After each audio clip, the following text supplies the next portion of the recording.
এ কাহার গাড়িটা একটু ভালো ভাই দেখে দেন কো। হ্যাঁ একটা কি হয়েছে কিটা ডাক্তার তো ভাগ করে দেন। দূর আমি তো তেল বই দিয়ে এখন একটা দেন। কত বেচতেছেন? না 70 টাকা বিক্রি করতেছেন। উনারে বলে দিবেন 70টা বাজারে এরকম বেচতেছে সবাই না। আসলে কিন্তু তেলের দাম বাড়ায়নি, তেলের দাম বাড়ায় নাই, সংকটের কারণে মানুষই করতেছে, কিন্তু পাম্পেও দিচ্ছে না। ওই যে সবারই সমস্যা, মানে ওই ঘুরার থেকে সমস্যা করতেছে, তাই হচ্ছে।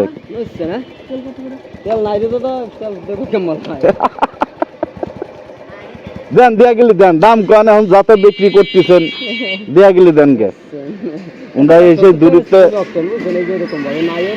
কত গেলেন? 170 হইলে নেওয়া যায়।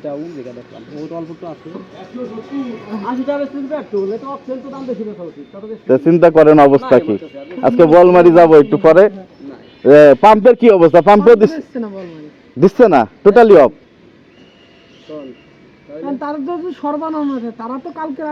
স্টক তো আছে, একটা নিউজে তো দেখলাম বলমারি এসে যে স্টক আছে আপনার। স্টক থাক, সব জায়গায় আছে। আসলে বিষয়টা হইছে কি, মানে তেলের দাম বাইরে যাবি।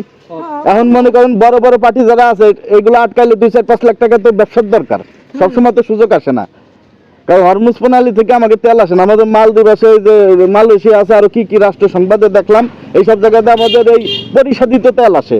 আর ওই জায়গাতে হলো কাঁচামাল তেল, মানে ডাইরেক্ট যে মোবাইলের মতো আলকাতরা আসে, ওগুলো বিভিন্ন কান্ট্রিতে রিফাইন করে দেয়। যাক, পরিস্থিতি বললে লাভ নাই। বলমাইতে যাওয়া চাইছিলাম আমি পাম্পের ভিডিও করার জন্য, বুঝছো।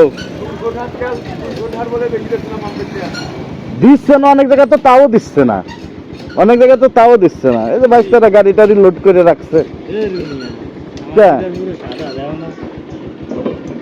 একটা কথা হইলো 170 চাচ্ছে। হ্যাঁ 180 করে একজন তো দেখছি, মানে এই চলতেছে অবস্থা। দেখি অবস্থা।